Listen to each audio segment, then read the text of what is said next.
Saya punya rekaman seorang kakek yang sudah 10 tahun nggak bisa jalan karena rematik. Dokter bilang harus operasi ganti sendi, biaya 50 juta. Keluarganya miskin, mereka pasrah. Lalu saya kasih ramuan jahe merah ini. 2 minggu kemudian, dia jalan ke pasar tanpa pincang. Hasil ronsen bikin dokter ortopedi terpana. Saya akan perlihatkan buktinya dan membongkar rahasia ramuan sederhana ini untuk Bapak Ibu sekalian. Tapi ingat, jangan salah gunakan, karena takaran yang keliru bisa berakibat fatal. Assalamualaikum warahmatullahi wabarakatuh. Salam sejahtera untuk kita semua. Sobat sehat penyakit dalam yang sangat saya cintai dan hormati. Apa kabar hari ini? Semoga Bapak Ibu senantiasa dalam keadaan sehat walafiat, diberikan kekuatan lahir dan batin, serta selalu dikelilingi oleh keluarga yang penuh kasih sayang. Perkenalkan, saya Dr. Irfan Ali. Setiap hari saya berhadapan dengan pasien-pasien yang datang dengan berbagai keluhan. Dan dari sekian banyak masalah kesehatan yang saya tangani, keluhan sakit lutut dan sendi kaku ini adalah salah satu yang paling sering membuat pasien lansia kehilangan semangat hidup. Karena apa artinya hidup? Jika untuk berjalan ke kamar mandi saja harus merangkak. Apa artinya hidup jika tidak bisa lagi duduk bersila?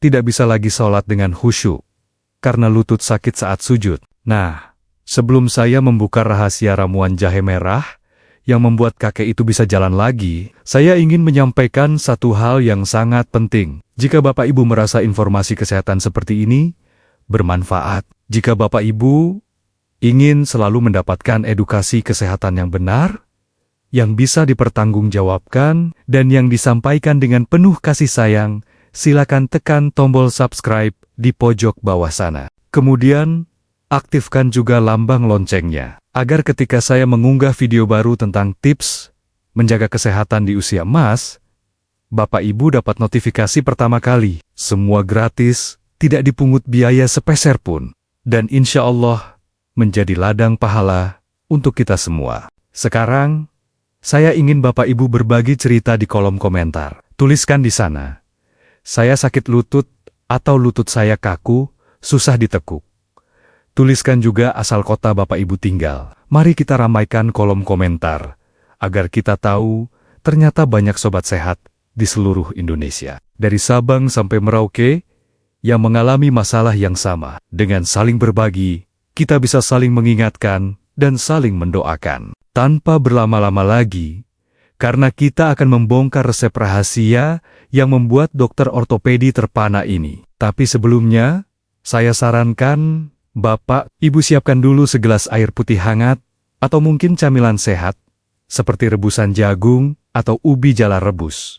Karena kita akan ngobrol panjang lebar tentang ramuan ajaib ini. Bagaimana cara kerjanya secara ilmiah, dan bagaimana cara membuatnya dengan benar. Saya ingin Bapak Ibu benar-benar nyaman, seperti sedang duduk santai di teras rumah, sambil menikmati angin sore bersama keluarga. Mari kita mulai dengan memahami dulu, apa sebenarnya yang terjadi di dalam lutut kita, sehingga bisa terasa sakit, kaku, dan sulit digerakkan. Bayangkan, sendi lutut Bapak Ibu itu seperti sebuah engsel pintu yang sangat rumit. Engsel ini menghubungkan dua tulang panjang, yaitu tulang paha dan tulang kering. Di antara kedua tulang ini, ada bantalan yang disebut tulang rawan atau kartilago. Bantalan ini licin, kenyal, dan berfungsi sebagai peredam kejut. Setiap kali Bapak Ibu melangkah, bantalan ini menahan beban tubuh. Setiap kali Bapak Ibu berlutut atau berjongkok,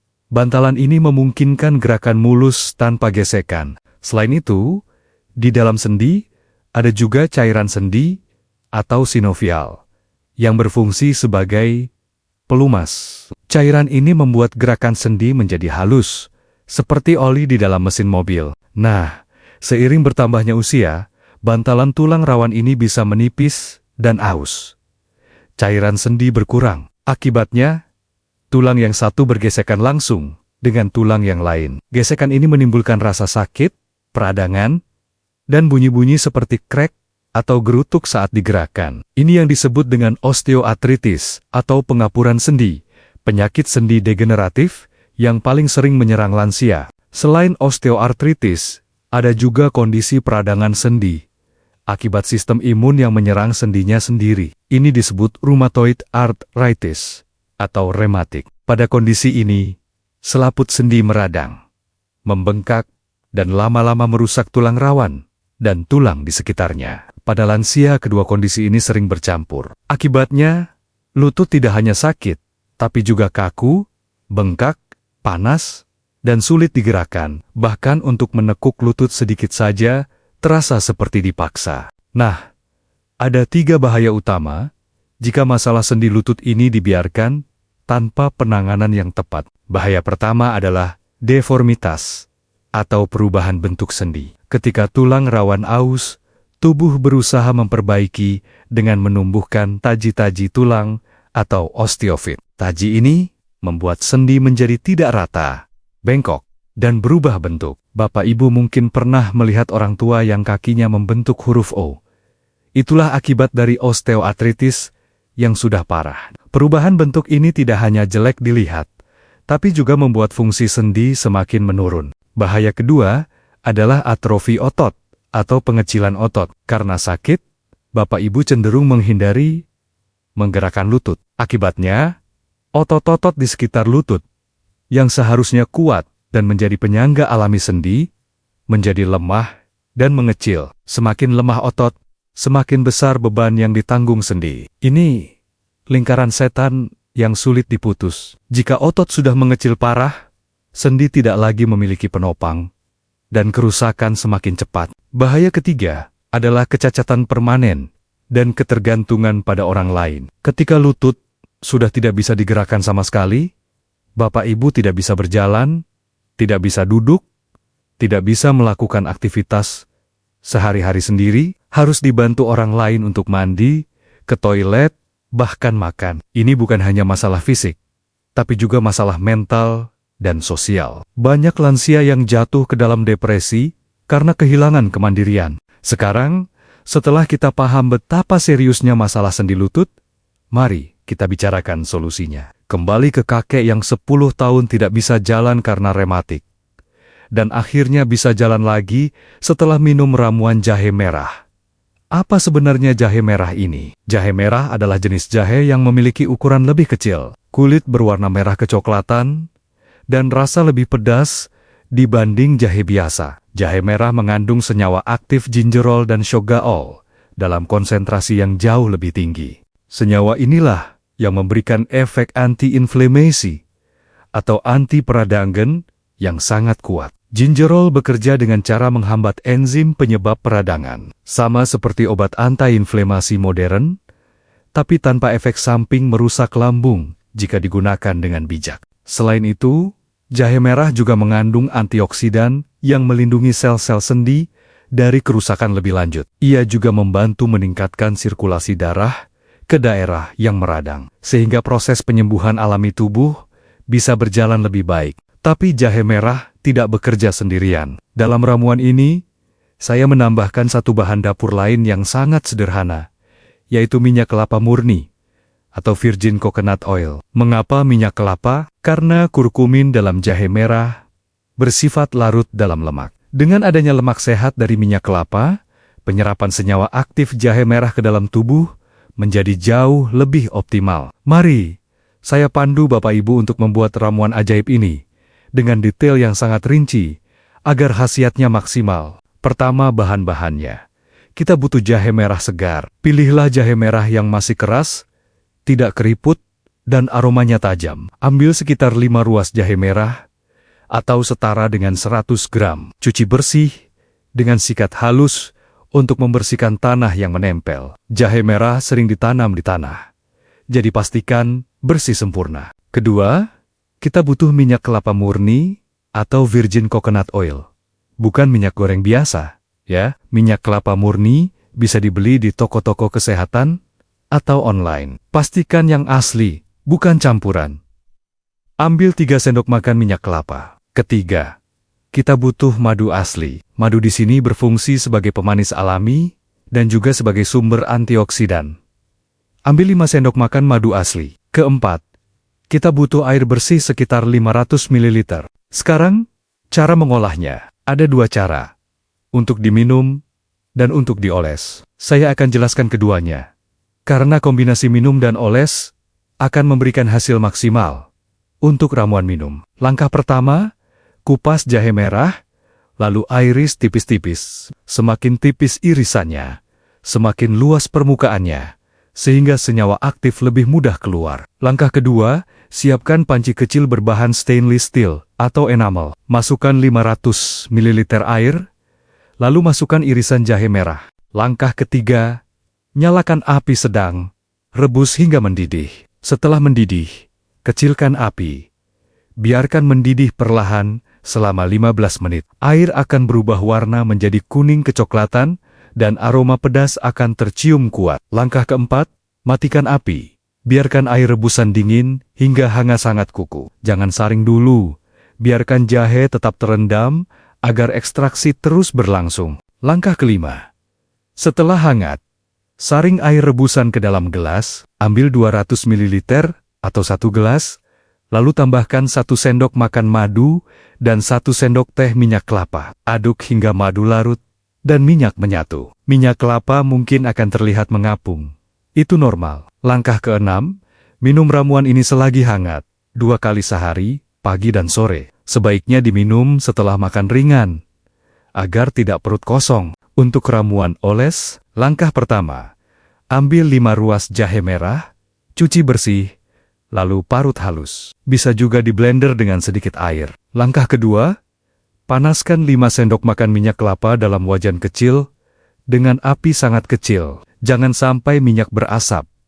Masukkan parutan jahe merah, aduk rata. Masak dengan api kecil selama 10 menit, sambil terus diaduk, hingga minyak berubah warna menjadi kekuningan, dan aroma jahe meresap ke dalam minyak. Langkah ketiga, matikan api. Biarkan dingin. Setelah dingin, saring minyaknya, buang ampas jahe. Minyak jahe siap digunakan. Langkah keempat, oleskan minyak jahe ini pada lutut yang sakit. Pijat perlahan dengan gerakan memutar selama 10-15 menit. Lakukan 2 kali sehari, pagi dan malam sebelum tidur. Setelah dioles, bungkus lutut dengan kain hangat atau handuk untuk meningkatkan penyerapan. Kombinasi minum dan oles ini akan bekerja dari dalam dan luar. Jahe yang diminum akan bekerja sistemik, mengurangi peradangan di seluruh tubuh. Jahe yang dioles akan bekerja lokal, langsung menembus kulit ke daerah yang sakit, mengurangi nyeri dan kekakuan. Nah, sebelum kita lanjut, saya perlu meluruskan beberapa mitos yang sering beredar di masyarakat. Mitos pertama, semua penyakit sendi harus diobati dengan operasi. Tidak benar. Operasi adalah pilihan terakhir untuk kasus yang sangat parah. Banyak kasus nyeri sendi yang bisa diatasi dengan terapi konservatif, termasuk ramuan herbal, fisioterapi, dan perubahan gaya hidup. Mitos kedua, kalau sudah minum ramuan herbal, tidak perlu olahraga. Ini salah. Justru dengan ramuan yang mengurangi nyeri, Bapak Ibu harus mulai menggerakkan sendi dengan latihan-latihan ringan. Sendi itu seperti engsel. Semakin jarang digerakkan, semakin karatan dan kaku. Gerakan secara bertahap.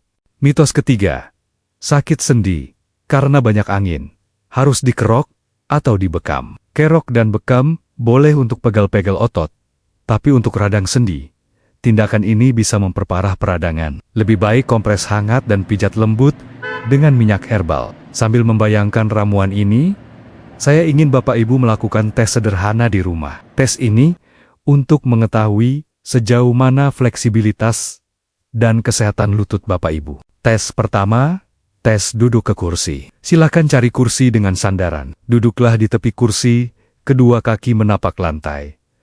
Sekarang, tanpa menggunakan tangan, coba berdiri tegak. Lalu duduk lagi. Lakukan sebanyak yang Bapak Ibu bisa dalam 30 detik. Berapa kali? Normalnya, untuk usia 60-70 tahun, bisa 12-15 kali. Jika kurang dari 8 kali, itu tanda kekuatan otot dan fungsi lutut perlu ditingkatkan. Tes kedua, tes menekuk lutut. Berbaringlah di tempat tidur atau lantai yang keras. Tekuk lutut kanan sekuat mungkin. Dekatkan tumit ke arah pantat. Ukur jarak antara tumit dan pantat.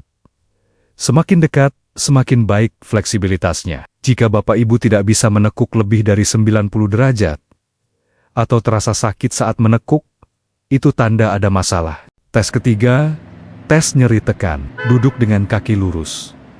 Tekan-tekan area sekitar tempurung lutut dengan jari. Apakah ada titik yang terasa nyeri? Nyeri di sisi dalam lutut sering terkait dengan osteoartritis. Nyeri di atas tempurung bisa karena otot yang tegang. Silakan Bapak Ibu lakukan tes sederhana ini sekarang. Saya akan diam sejenak memberikan waktu. Jika Bapak Ibu menemukan hasil yang kurang baik, jangan berkecil hati. Ini justru menjadi motivasi untuk mulai merawat sendi dengan lebih baik. Sekarang, saya ingin ceritakan kisah lengkap kakek yang saya sebut di awal. Beliau namanya Kakek Dul, usia 73 tahun, dari desa terpencil di kaki Gunung Sindoro, Jawa Tengah. Kakek Dul adalah seorang petani yang dulu sangat kuat. Setiap hari beliau bekerja di sawah, mencangkul, membajak, memanen padi. Tapi 10 tahun terakhir, hidupnya berubah drastis. Lututnya mulai sakit, awalnya hanya pegal. Kalau capek, lama-lama sakitnya makin menjadi. Akhirnya, Kakek Dul tidak bisa lagi ke sawah. Bahkan, untuk berjalan ke dapur saja, harus merangkak. Keluarganya membawanya ke puskesmas, lalu ke rumah sakit kabupaten. Dokter ortopedi di sana memeriksa dan melakukan ronsen. Hasilnya, sendi lutut Kakek Dul sudah rusak parah.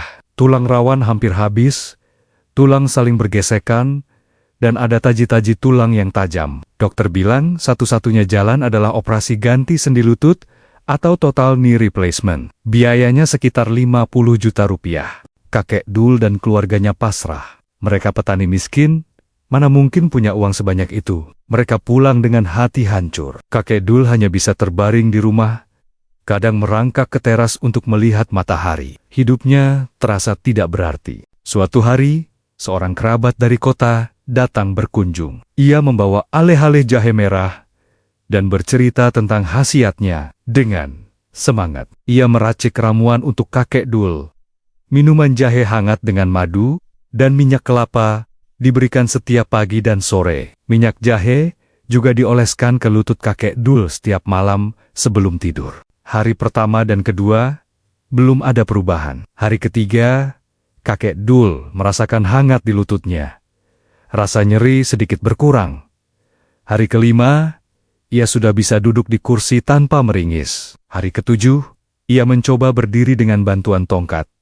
Dan berhasil. Hari ke-10, ia sudah bisa berjalan pelen-pelen di dalam rumah. Hari ke-14, Kakek Dul berjalan ke pasar, sekitar 500 meter dari rumahnya, tanpa pincang. Keluarga Kakek Dul terharu. Mereka membawa Kakek Dul kembali ke dokter ortopedi untuk kontrol. Dokter itu terpana melihat hasil ronsen baru. Tanda-tanda peradangan berkurang drastis.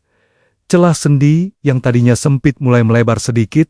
Dan yang paling mencengangkan, Kakek Dul bisa berjalan dengan normal. Dokter itu berkata, "Saya tidak percaya. Ini seperti keajaiban. Saya belum pernah melihat perbaikan seperti ini, tanpa operasi." Analisa saya dari kasus Kakek Dul. Ramuan jahe merah bekerja luar biasa, karena Kakek Dul konsisten, dan juga karena beliau mulai menggerakkan lututnya sedikit demi sedikit. Jahe merah mengurangi peradangan, minyak kelapa membantu penyerapan, dan madu memberi energi. Tapi yang paling penting, Kakek Dul tidak menyerah pada putus asa. Apa kesalahan fatal yang dilakukan Kakek Dul di awal? Beliau memaksakan diri terus bekerja, meskipun lututnya sudah sakit.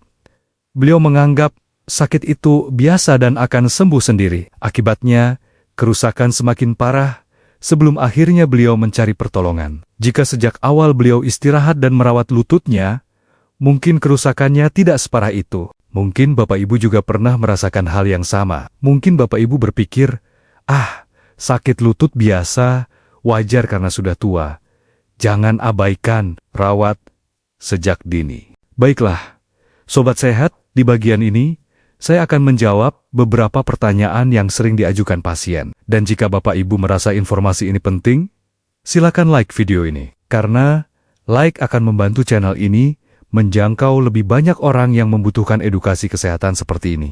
Nah, dokter, Saya mau tanya. Pertanyaan pertama dari Ibu Siti di Bandung. Dokter Irfan, apakah ramuan jahe merah ini aman untuk penderita MAH? Saya punya MAH. Takut pedasnya jahe membuat perut saya perih.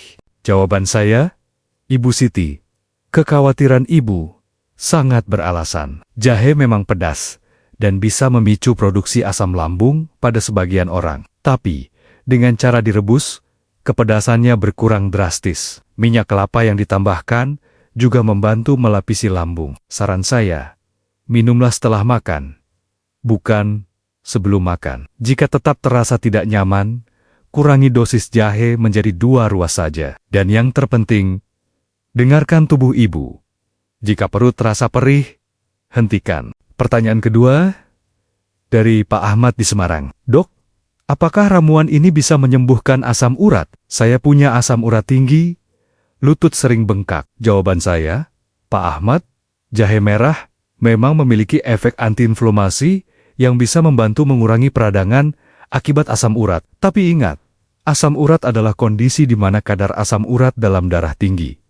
Membentuk kristal di sendi, ramuan ini membantu gejalanya, tapi tidak menurunkan kadar asam urat secara langsung. Untuk menurunkan asam urat, Bapak harus menjaga pola makan, hindari jeroan, seafood, dan alkohol, serta minum obat dari dokter jika diperlukan. Kombinasikan dengan ramuan ini, insya Allah hasilnya maksimal. Pertanyaan ketiga, dari Bu Dewi di Surabaya. Dokter Irfan, berapa lama saya harus minum ramuan ini?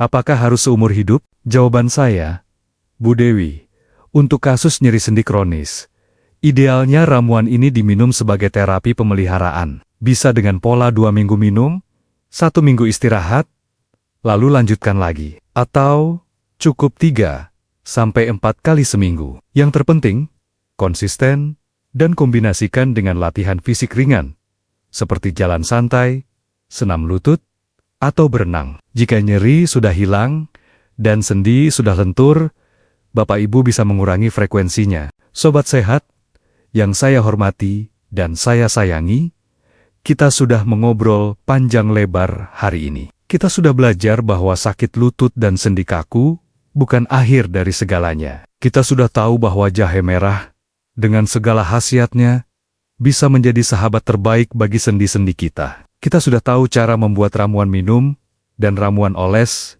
dengan detail yang benar. Kita juga sudah tahu pentingnya deteksi dini dan konsultasi dengan dokter. Pesan saya, jangan biarkan nyeri sendi mengendalikan hidup Bapak Ibu.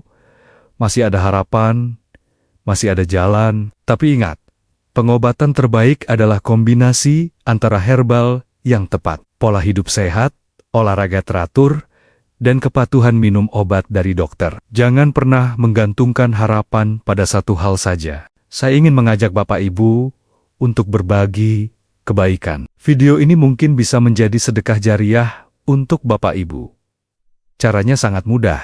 Silakan share video ini ke grup WhatsApp keluarga, grup arisan, grup pengajian, atau kirimkan ke tetangga dan sanak saudara yang mungkin menderita sakit lutut. Beritahu mereka, ada resep sederhana yang bisa dicoba. Dengan Bapak Ibu share, ilmu ini akan terus mengalir pahalanya, bahkan ketika kita sedang tidur sekalipun. Sebelum saya akhiri, marilah kita panjatkan doa. Saya doakan, semoga Bapak Ibu sekalian selalu diberikan kesehatan yang prima. Semoga sendi-sendi kita selalu kuat, lentur, dan bebas dari nyeri. Semoga setiap langkah kita selalu diberkahi dan menjadi langkah kebaikan. Untuk yang sedang sakit, semoga diberikan kesabaran dan kesembuhan yang segera. Amin ya Robbal Alamin. Saya Dr. Irfan Ali, salam hangat dan sehat selalu untuk kita semua. Ingat, kesehatan adalah mahkota orang sehat, yang hanya disadari